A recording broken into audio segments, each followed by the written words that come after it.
দিবে, কিন্তু সব ক্ষেত্রে তো না। অবশ্যই ক্রেডিট দিবেন, বাহবা দিবেন না কেন? তারা শেখ হাসিনার মতো একটা স্বৈরাচারকে পালাতে বাধ্য করেছে, তারা তো বাহবা পাওয়ার যোগ্য না। কিন্তু সব ক্ষেত্রে কি এখন বাহবা দিবেন তাদেরকে? তাদের ভুলগুলো তো অনেকগুলো রয়েছে যেটা বাহবার যোগ্য না। না। এখন ব্যাপার হচ্ছে, যখন আপনি গণহত্যাকারীদের কথা আপনি বলছেন, কিন্তু ৭১-এর বিষয়ে আপনি মানে প্রশ্নে আপনি বিভিন্ন ধরনের বিভ্রান্ত তৈরি করার চেষ্টা করছেন, যেটা আমি দেখেছি তাদের ভিতরে। হ্যাঁ, এই ধরনের ব্যাপারগুলো আমার কাছে খুবই অবাক অবাক লাগে। আমার কাছে প্রধানমন্ত্রীও হবে না, ওনার সবচেয়ে ভালো যে জিনিসটা সেটা উনি দিয়ে যাবে যাতে করে আমরা স্মরণ রাখতে পারি।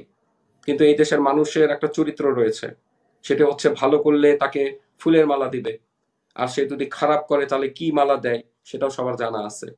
২০২৪ সালের নির্বাচন আওয়ামী লীগের অধীনে হচ্ছে, এরকম করে কি কোনো কথা লেখা ছিল সংবিধানে? সংবিধানে লেখা ছিল যেভাবে নির্বাচনটা হওয়া দরকার সেই নির্বাচনে অনেকে আন্দোলন হিসাবে তারা নির্বাচনে অংশগ্রহণ করেছে, কেউ হয়তো বা চাপে পড়ে নির্বাচন করেছে, কেউ হয়তো বা পরিচিতির জন্য নির্বাচন করেছে, কিন্তু তারা সর্বভাবেই মনে করেছে কিছু কিছু রাজনৈতিক দল যে নির্বাচন বয়কট করাটা এটা বুদ্ধিমানের কাজ হবে না, বা এটা রাজনৈতিক কোনো কৌশল হতে পারে না। কিন্তু সংবিধানে কোনো জায়গায় লেখা ছিল না যে ২০২৪ সালে আওয়ামী লীগের অধীনে নির্বাচন। এটা সংসদ দ্বারা পাশ করা হয়েছিল, কোর্টে রায় হয়েছিল, তত্ত্বাবধায়ক সরকার ব্যবস্থা বাতিল হয়েছিল। সবই তো আপনার আইন আইন দিকে পরিশুদ্ধ। এখন কে জানতো যে ২০২৪ সালে শেখ হাসিনা চতুর্থবার ক্ষমতায় আসার পরে অহমিকা এরকম বেড়ে যাবে, যে কিনা বলবে আমার মানে পিতা এরকম 18 পরে কি আপনারা বুঝতে করেছে। পারেন নাই অহমিকা বেড়ে যাবে কি বেড়ে যাবে না? 18-তে তাহলে যখন অহমিকা বিএনপি কে যদি, আসতে দেয় নাই 28শে অক্টোবর যে ঘটনা ঘটলো, তারপরে তাদেরকে জেলে নিয়ে গেল, আমি তো, একটা আচ্ছা দলকে ঠিক আছে, বড় দলকে। ঠিক আছে, আমি ২০২৪ সাল পর্যন্ত হয়তোবা বুঝতে পারি নাই, কিন্তু বিএনপির বুঝতে 4 বছর লাগলো কেন যে এই সংসদটা ঠিক না, পদত্যাগ করা দরকার? তো 7 বছর ছিল কেন তারা? এবং যেভাবে তারা পদত্যাগ করেছিল, এই তো এখানে, এই যে কি বলে আপনার 4 বছর, গোলাপ, 2018 হ্যাঁ, সালের। হ্যাঁ। তো 4 বছর তারা যে সংসদে ছিল তাদের ভিতরে এই অনুভূতিটা আসে নাই যে এক মুহূর্তের জন্য এখানে থাকা দরকার নাই আমার। তো ব্যাপারটা হচ্ছে যে রাজনীতিতে সবাই কম বেশি তার কৌশল অবলম্বন করেছে, কম বেশি সবাই ভুল করেছে, সবাই ভুক্তভোগী। 53 বছরে কোনো রাজনৈতিক দল বাদ নাই যে জনগণ দ্বারা তারা তো সেটা আপনার নিশ্চয়ই আমরা প্রত্যাখ্যিত ছাত্রদেরকে হয়েছে। ক্রেডিট দিব, সবার চোখ কান খুলে দিয়েছে সব দলের এবং সব মতের। অবশ্যই আপনি ক্রেডিট দিবেন, কিন্তু সব ক্ষেত্রে তো না। অবশ্যই ক্রেডিট দিবেন, বাহবা দিবেন না কেন? তারা শেখ হাসিনার মতো একটা স্বৈরাচারকে পালাতে বাধ্য করেছে, তারা তো বাহবা পাওয়ার যোগ্য না। কিন্তু সব ক্ষেত্রে কি এখন বাহবা দিবেন তাদেরকে? তাদের ভুলগুলো তো অনেকগুলো রয়েছে যেটা বাহবার যোগ্য না। না, পালানোর বিষয়টা আরেকটা, কিন্তু আন্দোলনের শুরুটা তারা কি পালানো হ্যাঁ, যেরকম সব তাহলে দলের তাদের বাহবা অংশগ্রহণ দিতে হবে, সেখানে। তাদেরকে বাহবা দিতে হবে অবশ্যই। কিন্তু তারপরও সব ক্ষেত্রে কি আপনি এখন তাদেরকে বাহবা দিবেন? তারা তো কিছু কিছু ভুল রাজনীতির পরিবেশ তৈরি করার চেষ্টা করছে যেটা রাজনীতির সাথে যাচ্ছে না। এবার রাজনীতির সাথে যদি না যায় সেটা রাষ্ট্রের সাথে যায় না। রাষ্ট্রের সাথে যদি না যায় তাহলে সেখানে গণতন্ত্র, নির্বাচন, যে প্রশ্নে আপনি আসেন না কেন সবকিছুই প্রশ্নবিদ্ধ হবে।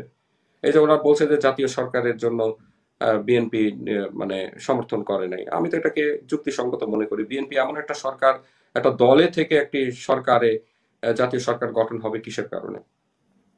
তাহলে তো একটা দলীয় সরকার হয়ে গেল এসব, তাই না?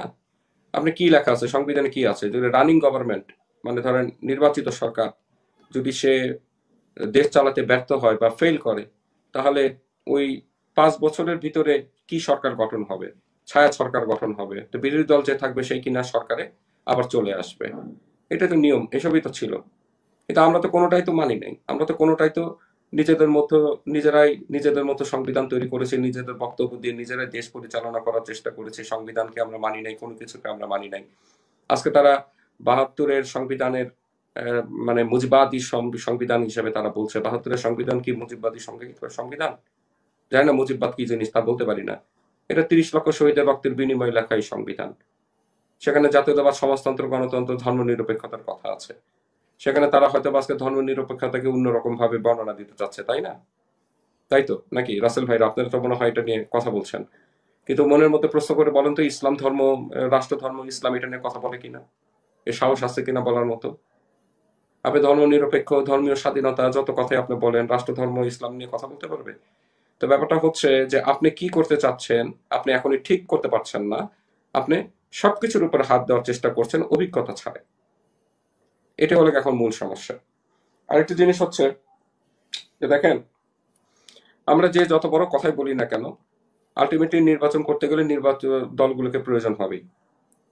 আজকে নির্বাচন সংস্কার কমিটির যিনি দায়িত্বে রয়েছেন, তিনি কি স্বতন্ত্র একটা কথা উনি বলেছেন যে 500 ইয়েকে কি সিগনেচার লাগবে, হলফনামা লাগবে, এই লাগবে ওই লাগবে, হুম হুম তাই না? আপনি যদি বিএনপিকে, আপনি যদি আওয়ামী লীগকে নির্বাচনে আপনি আসতে না দেন, হলো ঠিক আছে, আমি ধরেই নিলাম আওয়ামী লীগ আগামীতে নির্বাচন, তাকে সুযোগ করে দিলেও সে মুখ দেখাতে পারবে না। তো তার লোকেরা যদি আপনি স্বতন্ত্রে দাঁড়ায়, আপনি কি করতে পারবেন? কোনোভাবে কি আটকানোর কোনো উপায় আছে আপনার? কোনো দিকে তো উপায় নাই আপনার আটকানোর মতো। মূলত হচ্ছে যে যারা হত্যাকাণ্ডের সাথে জড়িত ছিল, এই গণহত্যার সাথে জড়িত ছিল, তাদের বিচার আপনার করতে হবে এবং সুস্থ বিচার তাদের করতে হবে, এবং সেখানে কোনো আইনি আপনার কোনো মারপ্যাচ থাকা যাবে না, তাদেরও উকিল সেখানে দিতে হবে। এখন ব্যাপার হচ্ছে, যখন আপনি গণহত্যাকারীদের কথা আপনি বলছেন, কিন্তু 71-এর বিষয়ে আপনি মানে প্রশ্নে আপনি বিভিন্ন ধরনের বিভ্রান্ত তৈরি করার চেষ্টা করছেন, যেটা আমি দেখেছি তাদের ভিতরে। হ্যাঁ, এই ধরনের ব্যাপারগুলো আমার কাছে খুবই অবাক অবাক লাগে আমার কাছে। জামাত যে এত বড় একটা আপনার 71-এ যে গণহত্যা চালিয়েছিল, সে বিষয়ে তো তারা এখন একটা কথা তো তারা বলে না। এই যে ইতিহাস লেখার যে পরিবর্তনগুলো বইতে আসলো, ইতিহাসগুলো পড়লাম, সেখানে কি বলে, বঙ্গবন্ধুর সাথেই মার্চের ভাষণ এটা আসছে, তারপরে শহীদ রাষ্ট্রপতি জিয়া রহমান, তিনি তখন মেজর জিয়া, ওনার ঘোষণার কথা আসছে, এই উল্লেখ করা আছে। কিন্তু কোথায় যে রাজাকার আল বদর বাহিনীরা যে বিরুদ্ধে কাজ করেছিল সে কথা ওখানে উল্লেখ করা আছে? কি বলছে ওই জায়গায়? দেখছেন আপনি? ওখানে পাবেন। তারা গেল কোথায়? আপনি ঘোষণা কে দিল, ঘোষণা কে দেয় নাই, কে ঘোষণা দিতে পারে আর কে পারে নাই, এটাই আপনি সমস্যার সমাধান করতে পারেন নাই। এর ফাঁকে যারা অপরাধী ছিল, তারা ফাঁক টালতে বের হয়ে চলে গেছে। ওই 71-এর চেতনা কিন্তু খুব মারাত্মক চেতনা। এটা কিন্তু পুরো দেশকে, রাষ্ট্রকে পরিবর্তন করে দেয়। আপনার এখন যেটা হয়েছে, 71-এর চেতনাকে কেন্দ্র করেই কিন্তু শেখ হাসিনাকে দেশ ছেড়ে পালাতে হলো। কেন? ওই যে কথাটা বলে নাই, রাজাকারের কথাটা, ওটা কোত্থেকে আসছে? ওই যে 71-এর চেতনা। ওই 71-এতে কি বলছে? সবাই রাজাকার। আপনারা ছাত্ররা কি তখন স্লোগান তুলেছিলেন? আমি কে, তুমি কে, রাজাকার রাজাকার, কে বলেছে, কে বলেছে, স্বৈরাচার স্বৈরাচার, তাই না? 71-এর চেতনা। 71-এর চেতনা খুব মারাত্মক একটা চেতনা। এটার সাথে 24-এর চেতনাকে কখনো মিলানো যাবে না। 24-এর চেতনা 24-এর চেতনাই, 90-এর চেতনা 90। 69-এর যে গণঅভ্যুত্থান হয়েছে সেটা একটাই চেতনা। সেটা পরবর্তীতে আমাদের রাষ্ট্রের স্বাধীনতা এনে দিয়েছে। এটা মেনে নিতে হবে। কাউকে ছোট করার জন্য কাউকে বড় করতে হবে, কাউকে বড় করার জন্য কাউকে ছোট করতে হবে, এই প্রবণতা থেকে যদি বের না নিয়ে আসেন, তাহলে আমাকে বলতে হবে আওয়ামী লীগ যে শিক্ষাটা দিয়ে গেছে সেটার অনুসরণ আপনারা করছেন, সে একই পথে আপনারা হাঁটছেন। আজকে যদি সব রাজনৈতিক দলগুলোকে যদি আজকে এই সরকার ডেকে যদি বলতো, একটা কথাই যদি বলতো যে 2024 সাল নির্বাচন বুঝি না, 5ই জানুয়ারি 2014 সালের নির্বাচন ঠিক আছে বুঝলাম, 2018 সালের নির্বাচন, এই সরকারের ওই আওয়ামী লীগ পতিত আওয়ামী লীগ সরকারের অধীনে যতগুলো আপনারা দলগুলো আপনারা গিয়েছেন, আপনারা কি ভুল করেছিলেন কিনা স্বীকার করেন কিনা বলেন? প্রত্যেকটা রাজনৈতিক দলই হয়তো বা কম বেশি বলতো যে হ্যাঁ আমরা ভুল করেছি। ঠিক আছে, সবকিছু ভুলে যান। যারা রক্তে রঞ্জিত করছে হাত, তাদের বিচার হবে। তারা যাতে রাজনৈতিক ভাবে কোনোদিন এই বাংলাদেশের মাটিতে উঠতে না পারে, তারা যাতে মাথা চড়া দিয়ে উঠতে পারে, এটা তো আমি একা করতে পারবো না সরকার হিসাবে, সেটার জন্য রাজনৈতিক শক্তি দরকার। প্রত্যেকটি রাজনৈতিক দল এটার জন্য এটার জন্য আপনারা কাজ করেন, যাতে করে এই ধরনের স্বৈরাচারের যাতে আবার আপনি তৈরি না হয়। এসব ঐক্যমতের, এটাকে বলে ঐক্যমত, এটাকে বলে বড় মনের পরিচয়। আজকে ডক্টর মোহাম্মদ ইউনূস বাংলাদেশের রাজা না, উনি ভবিষ্যতে কোনোদিন এই দেশের প্রধানমন্ত্রীও হবে না। ওনার সবচেয়ে ভালো যে জিনিসটা সেটা উনি দিয়ে যাবে, যাতে করে আমরা স্মরণ রাখতে পারি। কিন্তু এই দেশের মানুষের একটা চরিত্র রয়েছে, সেটা হচ্ছে ভালো করলে তাকে ফুলের মালা দিবে, আর সে যদি খারাপ করে তাহলে কি মালা দেয় সেটাও সবার জানা আছে।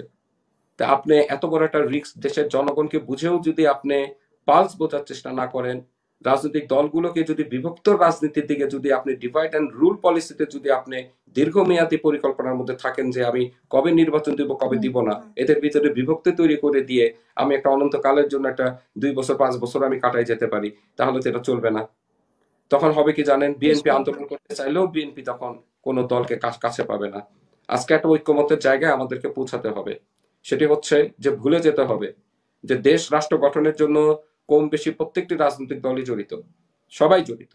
1996 সালে যখন বিএনপি নির্বাচন করেছিল, রাস্তা থেকে ডেকে নিয়ে যে মানুষ ক্যান্ডিডেটকে টাকা দিয়ে দিয়ে স্বরাষ্ট্রমন্ত্রীর বাসায় টাকা দিয়ে দিয়ে তাদেরকে নির্বাচনে অংশগ্রহণ করাইছে, যেটা 15 ফেব্রুয়ারি নির্বাচন। আমি আপনাকে প্রমাণ দিতে পারবো। শহীদ রাষ্ট্রপতি জিয়াউর রহমান যখন প্রেসিডেন্ট নির্বাচন করেন, তার সাথে যারা প্রতিদ্বন্দ্বিতা করেছিল নির্বাচনে রাষ্ট্রপতি ক্যান্ডিডেট হিসাবে, কাউকে বাড়ি দিচ্ছে, কাউকে গাড়ি দিচ্ছে, কাউকে টাকা দিচ্ছে। আমি এখনো আছে ধানমন্ডিতে, চলেন আমি আপনাকে বাড়ির নাম্বার দিই। ওই রাষ্ট্রপতি নির্বাচন করার জন্য তাকে ধানমন্ডিতে বাড়ি দিচ্ছিল। তো এইসব ইতিহাসটা এখন টানাটানি করলে সবারই কাদা ছোড়াছড়ি হবে। কেউ তো কম বেশি দোষ অপরাধ তো কেউ কম বেশি করে নাই, রাজনীতিতে ভুল তো কম বেশি কেউ করে নাই, সবাই তো করছে। তাহলে এখন নতুন এই বৈষম্য বিরোধী ছাত্র আন্দোলন তারা যেই স্বপ্নের জায়গাটা দেখাতে চাচ্ছে, এবং এই সরকার একটা যে আইডিয়া, যে একটা সকল অত্যাচার অনাচারের বিরুদ্ধে একটা আইডিয়া হিসাবে তারা আসছে, সেই আইডিয়াটা যখন আমি প্রতিফলন দেখছে না দেশের জনগণ, রাজনৈতিক দল হিসেবে যখন আমি দেখছি না, তখন তার ভিতরে তো সন্দেহ আমার আসবে। তখন তো আমার বলতেই হবে যে খুব দ্রুত নির্বাচনের মাধ্যমে প্রতিনিধির হাতে ক্ষমতা হস্তান্তর করে দেন। এখন এটা ছাড়া আর কোনো পথ নাই। তবে আমি খারাপটার জন্য মানে প্রস্তুত আছি, তবে আমি সবচেয়ে সেরাটা আমি আশা করি, সবচেয়ে ভালো জিনিসটা আমি আশা করি। এবং আমি আশা রাখি বৈষম্য বিরোধী ছাত্র আন্দোলন তারা এখনই এত হুড়াহুড়ি না করুক, তারা একটু ধীরে সুস্থে চলুক। তারা রাজনৈতিক দল করবে, তারা জনগণের কাছে যাবে। আমি কে আপনাকে প্রত্যাখ্যান করার? আমি কেউ না, আমি তো নিজে রাজনীতি করি। আপনারা জনগণের কাছে যাবেন, জনগণ আপনাদেরকে নির্বাচিত করবে কি করবে না, জনগণ আপনাদেরকে সমর্থন করবে কি করবে না, এটা মাঠের রাজনীতিতে হবে। এখনই একে অন্যের বিরুদ্ধে, রাজনৈতিক দলগুলোর বিরুদ্ধে কথা বলে এরকম একটা পরিস্থিতি তৈরি করেন না যেটা কিনা দেশের জনগণ বিভ্রান্ত হবে। আমাদের কাজ সবার হচ্ছে জনগণের কাছে যাওয়া। আমার কাজ বৈষম্য বিরোধী ছাত্র আন্দোলন কি রাজনীতি করছে সেটা নিয়ে আমার বিশ্লেষণ করার কোনো প্রয়োজন নাই। হ্যাঁ, আমি বিশ্লেষণ করব, ভুল ত্রুটিগুলো আমি তো জনগণের কাছে তুলে ধরবো, সেটাই তো আমার রাজনৈতিক হাতিয়ার হিসাবে হবে। না তো আপনাকে যদি আমি সেভাবে জনগণের কাছে উপস্থাপন না করতে পারি, তাহলে আমি নির্বাচনে আমি জিতবো কিভাবে? এটাই নিয়ম। তো ব্যাপারটা হচ্ছে যে আমরা সর্বশেষেই একটা জায়গাতে আমরা কাজ করতে চাই, সেটি হচ্ছে যে সকল রাজনৈতিক দলের এখন অনেক বড় কর্তব্য। এই কর্তব্য পালন করার জন্য এই সরকারকে অনেক বেশি আন্তরিক হতে হবে, এবং ওই রিসেট বাটন টিপার মাধ্যমে সবকিছু গায়েব করে দেওয়া হবে, এই চিন্তা চেতনা থেকে আমি মনে করি আমাদের বের হয়ে আসতে হবে। আর শেখ হাসিনা সারাক্ষণ যে মাথার মধ্যে এই যে হাসিনা ফিরবে, আরে হাসিনা গন কেস, উনি চলে গেছে, নাই, ওনার ফিরে আসার সম্ভাবনা একদমই নাই। আর ফিরবে কিভাবে? কোথা থেকে নির্বাচন করবে? কিভাবে নির্বাচন করবে? ওই দিল্লিতে বসে কেউ নির্বাচন করবে? এটা সম্ভব? তাই কিভাবে উনি প্রার্থী দিবে কোথা থেকে? উনি প্রার্থীদের নৌকা বরাদ্দ দেবে কোথা থেকে? দিল্লিতে বসে কি উনি সিগনেচার করবে? এটা জনগণের উপরে ছেড়ে দেন। এখন বারবার বলা জনগণের উপরে ছেড়ে দেন, জনগণের উপরে ছেড়ে দিতে গেলে তো নির্বাচনে আনতে হবে, আওয়ামী লীগকে আনতে হবে না? জনগণ ওখানে তো প্রত্যাখ্যান করবে, তার পথটা তো সেখানে বাধাগ্রস্ত করতে হবে। আপনার কাজ হচ্ছে জনগণকে বোঝানো, এই ফ্যাসিবাদ যারা কায়েম করেছিল, যারা গণহত্যার সাথে জড়িত, তাদেরকে জনগণ প্রত্যাখ্যান করবে। এটা হচ্ছে রাজনৈতিক কর্মসূচি হওয়া দরকার। এটা আমার নিজের ব্যক্তিগতভাবে একটা দলকে বাধাগ্রস্ত করা এটা আমার দায়িত্ব না। এটা যদি সে রাষ্ট্রের ক্ষমতায় থাকে তাহলে এটা আমার দায়িত্ব হয়ে দাঁড়ায়। তো আমি আশা রাখবো যে সকল কিছু হোক না কেন, সকলেই যাতে আন্তরিকতার সাথে দেশের জন্য আমরা কাজ করি। আমাদের রাজনৈতিক দল আমাদের ছোট পরিসরে হলেও আমাদের যতটুকু রাজনৈতিক ক্ষমতা রয়েছে, আমরা এই দেশের স্বাধীনতা, সার্বভৌমত্ব সবকিছু রক্ষার জন্যই আমাদের সর্বাত্মক আমাদের সহযোগিতা থাকবে। যদি আপনারা সেটা গ্রহণ করেন তাহলে তো খুবই ভালো, আর যদি গ্রহণ আপনারা না করতে চান তাহলে আমাদের নিজস্ব কর্মসূচি নিয়ে আমাদের জনগণের কাছে থাকতে হবে। আপনারা যাতে কোনোভাবে বাধার সম্মুখীন আপনারা যাতে না করেন সেটাই আমরা আশা করব। ধন্যবাদ আপনাকে।